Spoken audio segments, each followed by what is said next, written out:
pela sua NET 198. Muito obrigado você que está nos assistindo agora de todo o território nacional. Muito obrigado pela audiência, você do Norte, do Nordeste. Muito obrigado você do Sul, do Centro-Oeste. Obrigado você que nos assiste e dá o prazer e o privilégio de entrar aí na sua casa. Você está nos vendo também pelo YouTube, através da internet. Muito obrigado pela sua audiência. Eu sou o pastor Marcelo Araújo.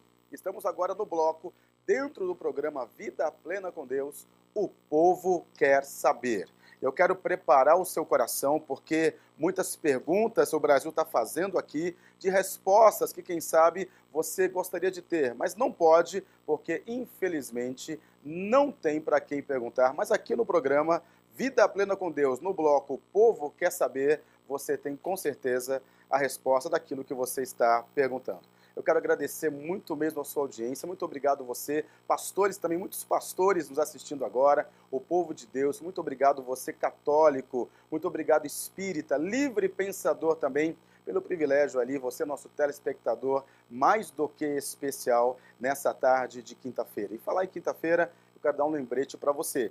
Hoje à noite, a partir das 8 horas da noite, o nosso apóstolo Sérgio Lopes, ministrando ao vivo aqui em São Paulo. Atenção você que nos assiste agora no interior, atenção você que nos assiste agora na capital de São Paulo, você é privilegiado. O apóstolo Sérgio Lopes, ministrando dentro do Hotel Trip Itaim, na rua Manuel Guedes, número 320, rua Manuel Guedes, número 320, a partir das 8 horas da noite, imperdível. Pastor Marcelo Araújo, onde fica a rua Manuel Guedes? Muito fácil, ali no lado sul de São Paulo, região sul de São Paulo, capital, próximo ali a Nova Faria Lima, a 9 de julho e a Avenida Santo Amaro. Estamos próximos ali, aguardando você a partir das 8 horas da noite, hoje, quinta-feira, e é uma quinta-feira profética. Eu preparo o teu coração em nome de Jesus, porque hoje Deus vai falar com você. Você tem perguntas a fazer ao Senhor, Deus tem respostas para dar para você no nome do Senhor Jesus. Mas quem sabe você tem perguntas agora de todo o Brasil, já pode estar ligando também para nós, ligando no 0 Operadora 11, 0 Operadora 11, 3895-7884, 0 Operadora 11, 3895-7884, ou mandando um WhatsApp no 0 Operadora 11 975354564. Vou repetir bem devagar para você. 0 Operadora 11 975354564. E hoje conosco aqui à tarde, doutora Raquel Helena Passos, especialista na área criminal e na área familiar, para responder agora a sua pergunta. Doutora Raquel, que é uma especialista aqui em São Paulo, capital, sempre tratando de assuntos bastante polêmicos, tanto da área criminal quanto também da área familiar. Eu já dou uma boa tarde, doutora Raquel. E olha, você pode já estar ligando para nós, já temos perguntas que chegaram antes mesmo do programa começar, e você continue ligando para nós, 0 Operadora 11 3895-7884, 0 Operadora 11 3895-7884. Eu quero preparar o seu coração, porque daqui a pouquinho o apóstolo Sérgio Lopes, ministrando a palavra de Deus lá na nossa Igreja Comunhão Plena sede, no Hotel Trip Itaim, na rua Manuel Guedes, número 320, hoje às 8 horas da noite, no nome do Senhor Jesus. Primeira pergunta que já chegou aqui, doutora Raquel, é sobre o sistema carcerário do Brasil. Algumas pessoas têm falado, e não as questionam, até com uma certa certeza e propriedade, que o sistema carcerário do nosso país está falido. Parece que a faculdade do crime está lá dentro. E a pergunta que cabe é, como resolver isso, doutora Raquel? Não existe uma única medida para resolver isso num primeiro momento. O sistema carcerário ele é composto de seres humanos e não há como você apresentar uma mágica para essa solução. Os seres humanos, eles evoluem, eles crescem, eles nascem e tudo está relacionado à forma de criação, à educação, à punição e a reabilitação, a ressocialização. Essas seriam as formas de de melhorar o sistema carcerário brasileiro. O sistema carcerário brasileiro está falido, sim. Em que aspecto? Nós não ressocializamos ninguém. Não é possível hoje afirmar conscientemente de que uma pessoa que entra com uma condenação de 30 anos vai sair e trazer um benefício para a nossa sociedade. O que deveria estar se fazendo? Como se poderia fazer? A primeira coisa, existe uma mitificação, um mito de que o preso não gosta de trabalhar. Claro, assim como uma série de pessoas poderia falar, não, eles são vagabundos, existe o ócio, e o ócio é extremamente nocivo ao ser humano. Todos os que estão em cárcere hoje, pelo menos, se não 10, de 10, mas 9,5 preferem quebrar pedra na estrada do que ficar em ócio absoluto dentro do sistema carcerário. A educação dessas pessoas, em que sentido? Primeiro, da nossa própria população, pastor, porque todos os presos que se encontram hoje em cárcere, exceto os que vierem a falecer, vão voltar para a nossa sociedade. São pessoas que vão estar convivendo conosco, com os nossos filhos, com os nossos netos, uma questão de um breve período de tempo e no máximo em 30 anos, que é a pena máxima permitida no sistema brasileiro. O que poderia se fazer? Leis? Não há necessidade de fazer novas leis. Nossas leis são coesas, nossas leis são algumas retrógradas, mas aplicada corretamente tem o seu serviço social. Como que faríamos isso? Primeiro é evitar que determinadas pessoas, que determinados indivíduos, determinados infratores cheguem ao sistema carcerário. Você tem que evitar que as pessoas sejam presas, que as pessoas sejam condenadas a passarem 30 anos. Educando, punindo adequadamente e, acima de tudo, tratando uma questão de educação, desde as crianças. E aí, aonde eu acabo atuando tanto na área de família quanto na área criminal, porque não há como se separar. Famílias desestruturadas acabam por gerar indivíduos desestruturados que vão, de uma certa forma ou de outra, trazer um prejuízo para a nossa sociedade. Uma das coisas que a gente percebe, doutora Raquel, é que o telespectador sabe, até pelos noticiários, é que grande parte das pessoas, quando elas entram, como a doutora disse, dentro dos presídios, muitas vezes saem pior do que quando entraram. Até porque dentro dos presídios algumas ordens são dadas, não adianta a gente passar o sol na peneira, porque isso é dito em toda a mídia. Pessoas recebem ordens de comandos dentro do presídio, onde as pessoas entram às vezes porque assaltaram, vou falar o dito popular lá do meu Nordeste, roubaram uma galinha. O pastor está indo a favor de quem rouba galinha de maneira nenhuma, tem que pagar pelo crime cometido, independente do que seja, mas sai de lá quase como assaltantes de bancos. O que me parece, doutora Raquel, é que dentro dos presídios se formatou uma sociedade paralela à sociedade que nós vivemos. Isso é terrível, não é, doutora? Isso é terrível, isso é real. O crime é chamado de organizado porque ele possui uma organização muito grande. Não é uma questão de pleonasmo, é uma questão de nomenclatura. Ele é organizado mesmo. Então você tem diversas pessoas, diversos indivíduos que vão atuar em diversos aspectos do crime. Desde o menino que leva recado, ao menino que solta o rojão, aos criminosos de grande monta, que seriam os responsáveis pelo crime organizado. As cadeias hoje, os sistemas penitenciários, os centros de detenções provisórios, aqui no estado de São Paulo, a realidade é que existem presídios da oposição e de partidos criminosos, organizações criminosas famosas que não se misturam. Isso já começa a organização daí. O Estado favorece a sua organização. Ele tem que separar as pessoas que não fazem parte do crime organizado, dito PCC, que algumas instituições sequer reconhecem, daqueles que não são. Porque se você colocar um garoto num presídio que está sendo comandado pelo primeiro comando, ele vai ser morto. Uhum. Então, e de lá emanam diversas ordens. Sim, há uma série de fatores de como isso ocorre. Eles têm... A palavra reclusão, a pessoa que quando é presa, ela não deveria ter contato com a sociedade. Ela deveria estar reclusa. Reclusa significa estar afastado do convívio social. E não é o que acontece no Brasil. No Brasil, nossos presos, nossos formadores do sistema penitenciário têm contato com a família, com os advogados, que por óbvio precisam estar presentes para ter certeza que tudo vai correr bem, mas eles conseguem, através das esposas, das mães, das visitas, dos outros amigos que vão visitar os presos, espalhar as informações que eles precisam para a sociedade, com a proteção do Estado. Então, diversos bandidos, a gente costuma perceber que eles estão sendo amparados e protegidos pelo Estado, como é o caso, por exemplo, dos presídios grandes, que são os presídios de segurança máxima, como o presidente Venceslau. Nós já ouvimos do suposto líder do PCC que ele está protegido pelo Estado. De lá de dentro ele passa as ordens protegidos pelo Estado. Tem solução? Claro que tem, tudo tem solução. Talvez não seja a solução que a gente espere e nem no período que a gente queira, mas que ela existe, ela existe. A sociedade hoje ela já está cansada, ela já está sentindo, é uma geração muito boa, vindo de diversos ramos de atuação.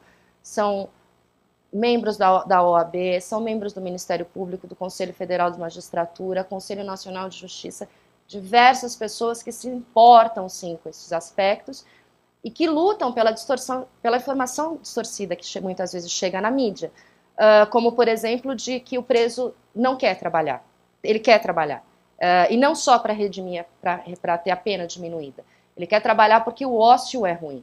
Então, como o bandido, por exemplo, o criminoso que furta um pote de margarina no supermercado porque estava com uma pessoa com fome na casa, ele não deveria ser preso. Ele deveria prestar alguma forma de um serviço ou o Estado responder a essa pessoa, porque o Estado ele não pode ser só punitivo. Ele tem que, de certa forma, amparar os indivíduos. Não é uma questão de direitos humanos, não é uma questão de ser bonzinho ou conivente com o crime. É uma questão de humanização. Você não precisa tratar essas pessoas que estão com essa situação e vão retornar para a nossa sociedade para conviver com os nossos filhos e com os nossos netos.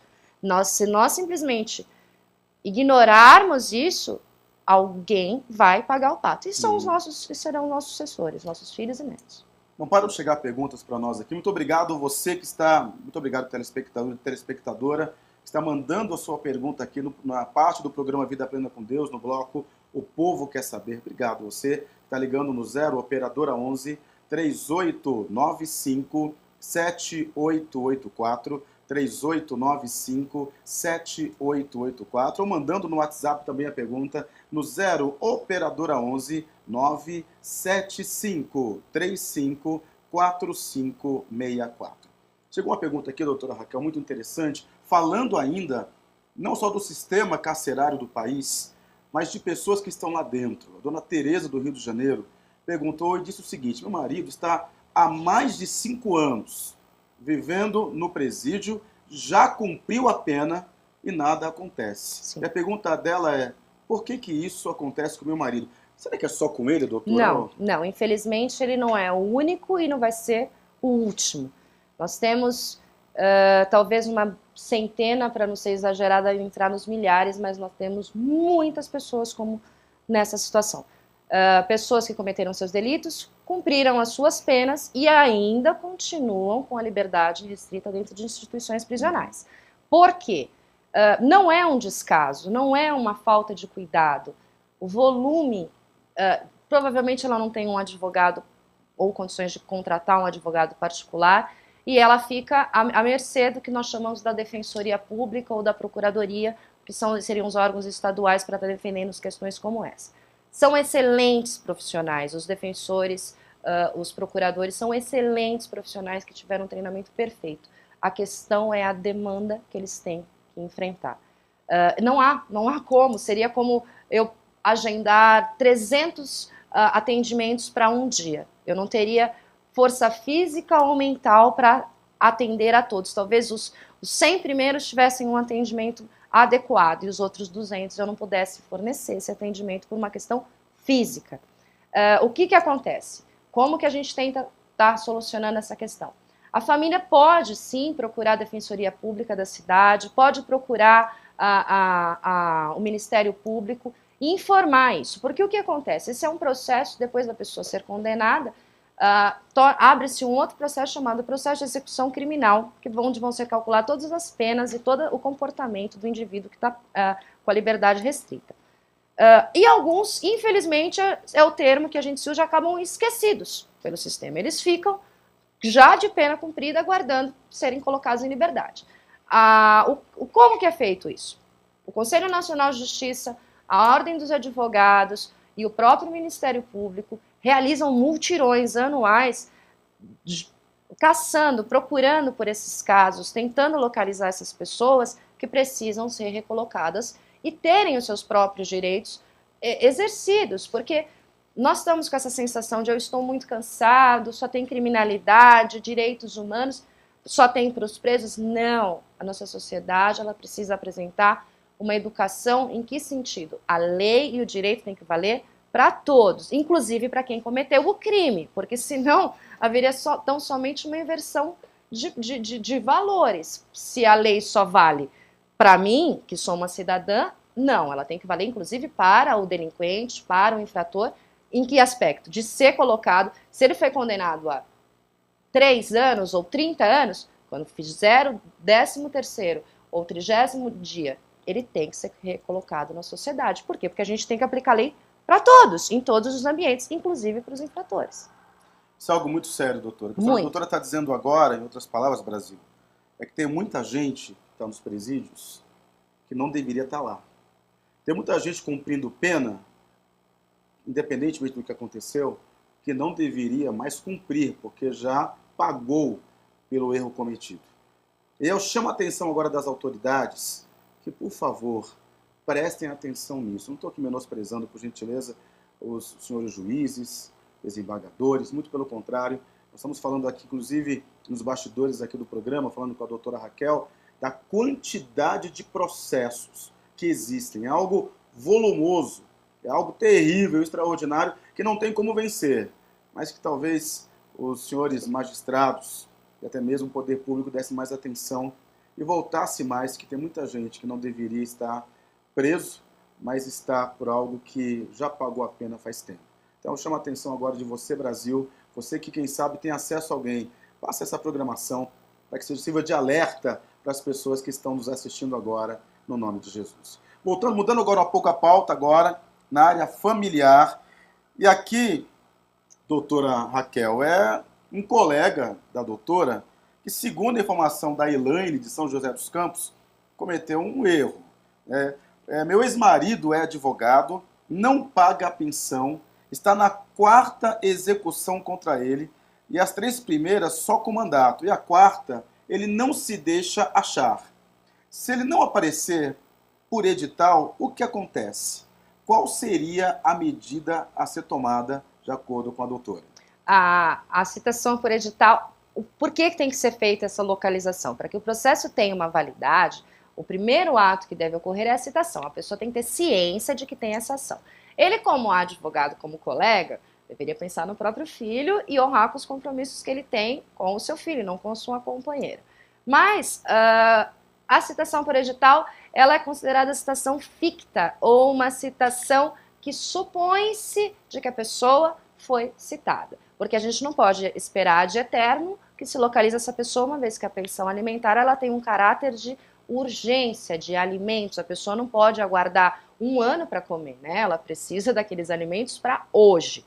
A execução ela pode ser feita dessa forma. Uma vez que se for feita a citação ficta ou chamada citação por edital, o juiz vai dar o prosseguimento normal e correto aos feitos.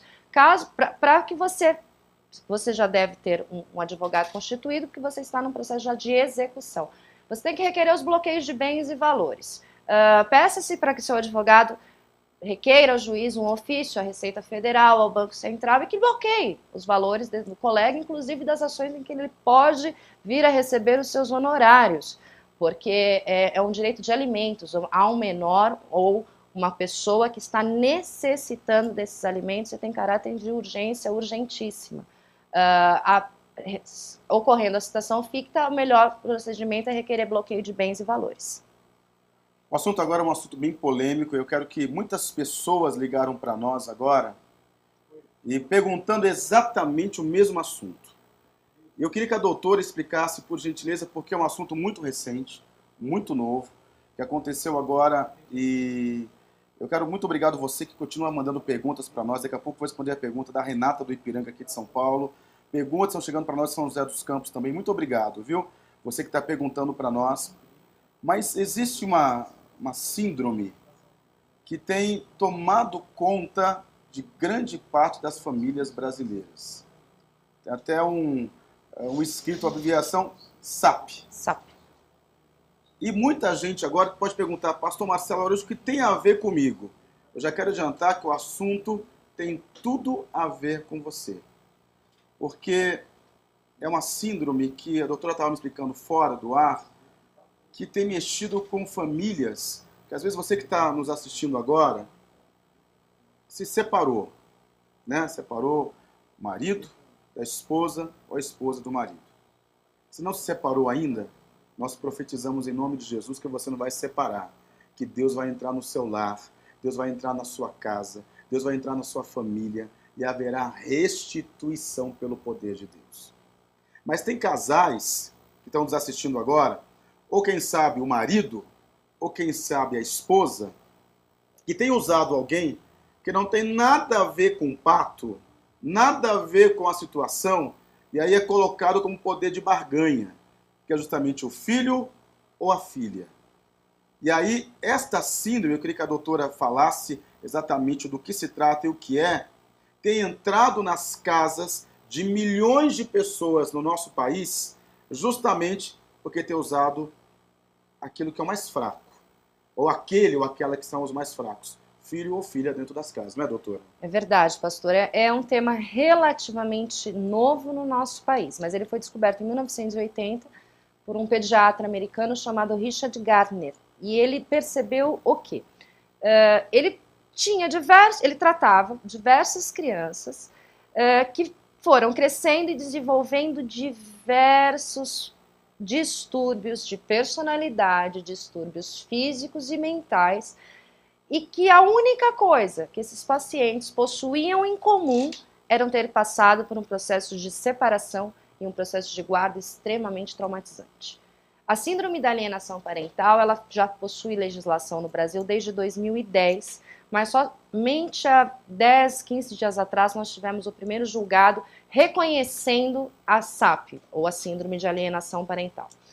Por que síndrome? Porque ela vai afetar diversas áreas, diversos aspectos da vida desse indivíduo em formação, que seria o filho que está passando pelo processo de separação.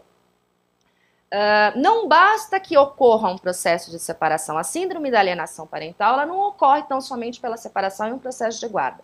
Ela ocorre quando um dos genitores ou um dos avós, seja paterno, seja materno, ou então um dos responsáveis por essa criança, começa a praticar pequenos atos que vão alienando esta criança da figura alienada. Ou seja, é aquela mãe que não recebe a pensão adequada e fica dizendo assim, olha, o seu filho, o papai não depositou a pensão, o papai não gosta de você, a mamãe não gosta de você, ela não vem te ver. Ela vai implantando na cabeça daquela criança em formação que ela não tem amor por um dos genitores, seja pelo pai ou seja pela mãe, ou quando praticada pelos avós, por ambos, porque as famílias têm mudado a estrutura. Então nós temos famílias que possuem avós que estão cuidando dos filhos, ou uma família só com o pai, ou uma família só com a mãe. O que está acontecendo que nós temos percebido que os estudos internacionais em congressos vêm mostrando? Quando os adultos decidem romper com relações familiares e entrar em um processo de divórcio, que há um menor e eles não entram em um acordo sobre a guarda dessa criança, eles acabam por colocar neste menor todas as frustrações de um relacionamento que não deu certo. Então, eles vão tirando a autoestima, a confiança daquele ser humano que está em formação, justamente em idade de formação de caráter, e que vai continuar crescendo, só que sem o vínculo alienado, e daí o termo alienação, de um dos genitores, de um dos seus pais ou da sua mãe. O que torna muito, muito grave para o desenvolvimento da pessoa. Você tem origem, a sua vida não é dividida por fases, não tem como falar doutora Raquel após os 15 anos ou doutora Raquel, não, é uma história, ela se prolonga e é a formação do ser humano. O que que acontece? A primeira coisa, a alienação parental, ela evolui. Então, você tem a mãe que não recebeu a pensão do filho, ela, na raiva, porque ela tem um direito que ela precisa saber que não é dela, é do filho, é um direito do filho dela, e ela vira e fala o quê? O seu pai não gosta de você porque ele não depositou. Olha, o filho da... O seu pai casou com a nova mulher, os filhos dele fazem academia, você não faz, o seu pai não gosta de você, você não é amado. A sua mãe te largou, por isso que ela não te ama. Isso, hoje em dia, está sendo terrível para os futuros jovens e é por isso que acaba se interligando a minha área de trabalho na criminal e na familiar.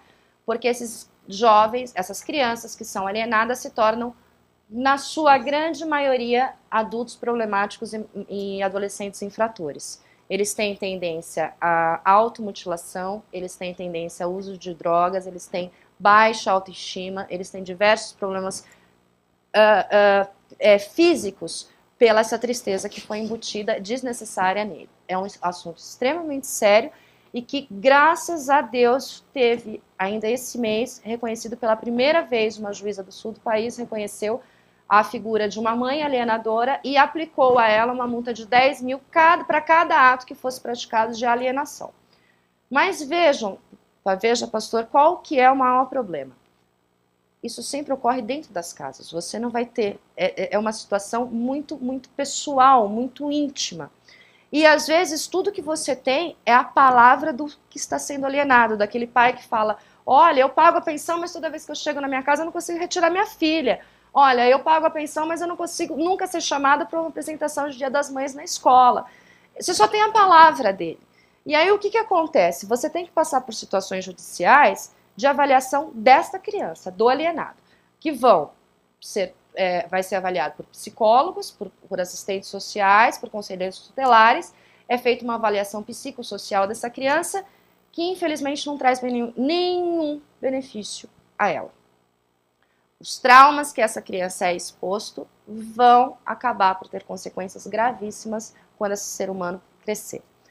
Isso, em síntese, bem resumida, é o que se trata de alienação parental. É um envenenamento, é a alienação, é você romper de um ser humano que está em crescimento os vínculos com qualquer um de seus genitores. Porque esse vínculo não é um direito do pai ou da mãe, é um direito da criança. Então, a criança tem direito à pensão, por isso a mãe não deve abrir mão da pensão. Você não pode abrir mão de um direito do seu próprio filho.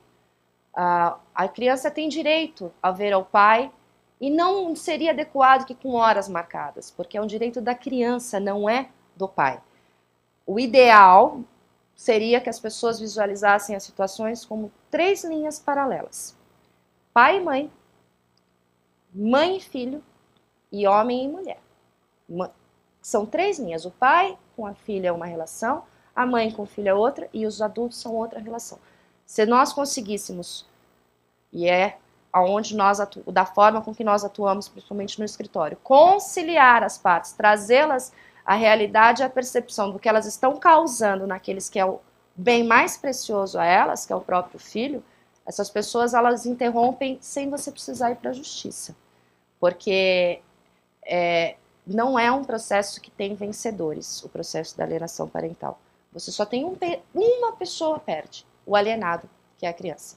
Não é um contrato, não é uma indenização, é uma pessoa, informação que vai perder ou um pai ou uma mãe. Vivo, que é pior ainda. Uau. Quero aconselhar você, muito sério o que a doutora Raquel falou. Você está pensando em casar? Casamento é muito sério. Estou aqui com a doutora dizendo sobre a síndrome de alienação parental, chamado SAP, que mexe exatamente com aquele indivíduo que as pessoas às vezes esquecem, que quando meu filho querido, minha filha querida, mas vira poder de barganha numa situação tão difícil. Então, começamos essa parte falando da síndrome, dizendo que para você que está nos assistindo agora, quem sabe seu casamento está em crise, Eu quero profetizar em nome de Jesus que ele está em Cristo a partir de agora. E Deus vai entrar com algo sobrenatural para que não haja separação. Se você está nos assistindo agora ao vivo, já se separou, não use o teu filho ou a tua filha com poder de barganha. Muito bem dito pela doutora. Não é direito da senhora que está nos assistindo, nem direito do senhor que está nos assistindo. É direito do filho. Quando alguém deixar o filho de ver o pai ou de ver a mãe, não está tirando o direito nem do pai, nem da mãe. Está tirando da criança. E isso está errado. Aqui no nosso bloco de programa, o povo quer saber, saiba que nós falamos a verdade com informação para que você entenda, porque a Bíblia diz, conhecereis a verdade e a verdade vos libertará. Muito obrigado, muitas perguntas chegando, doutor, você vai dar tempo de responder todas, vamos aqui, tá ali, o cidadão Maurício está digitando a primeira pergunta da Renata do Ipiranga. Filha recebe pensão alimentícia e aos 18 anos ela perde o benefício se o pai recorrer? E aí vem a pergunta, e o pai continuará pagando o benefício quando ela fizer a faculdade? Na verdade, a pensão alimentícia está meio misturada a informação. Não temos a questão de 18 anos e temos a questão da faculdade. A pensão alimentícia ela gira em torno de duas coisas. Ela orbita entre um que precisa e outro que pode pagar. Um chama necessidade e possibilidade. Há de se entender que não é um benefício vitalício, né? Nós precisamos trabalhar, nós precisamos crescer e evoluir. Por que aos 18 anos? Porque é a maioridade penal, a maioridade civil, desde que a pessoa não esteja precisando, como por exemplo, ela está fazendo uma formação de faculdade, e que o pai tenha a possibilidade de pagar essas prestações da faculdade. Sempre vai girar em torno, porque você pode precisar de pensão com 30 anos de idade, não é só porque... Não do 0 aos 30, mas se você tiver uma condição que te impeça de trabalhar ou que te impeça de se manter, você tem a responsabilidade dos genitores. Assim como os genitores, os filhos são responsáveis pelos seus genitores quando entram na idade avançada, já ficam com mais de 60, ou impossibilitados de trabalhar. O que acontece? Sempre vai girar em torno possibilidade de um e necessidade do outro. Pode ser que uma pessoa faça 18 anos, a gente entende que ela já está trabalhando, ela já possui condições, se for uma situação normal, de se manter e se estabilizar e evoluir. Desde que ela possua essas condições. Cessa depois da faculdade. Por quê? Porque venhamos e convenhamos, né? Você já deve estar com seus 24, 25, sair da faculdade, convém que se arrume um emprego. Não consegue? Está passando fome? Seu pai ou seus avós vão ter que pagar a pensão. Uau! Última pergunta, chegou mais algumas perguntas. Será a última pergunta do Maurício de Santo André. Eu pago a pensão de meus 2 filhos, mas a mãe deles sempre quer reajuste. E não deixa as crianças ficarem comigo. Quando eu quero, só quanto ela quer. O que eu faço? Justamente as coisas que se juntam. Não é você que tem o direito de ver o seu filho. O seu filho tem direito à sua presença. Esse direito foi protegido de diversas formas pelas nossas leis, desde o Estatuto da Criança, desde a nossa Constituição Federal. Você tem todo o direito de ver o seu filho e o seu filho tem todo o direito de estar ao seu lado. Mas você tem responsabilidades com este filho que você ama.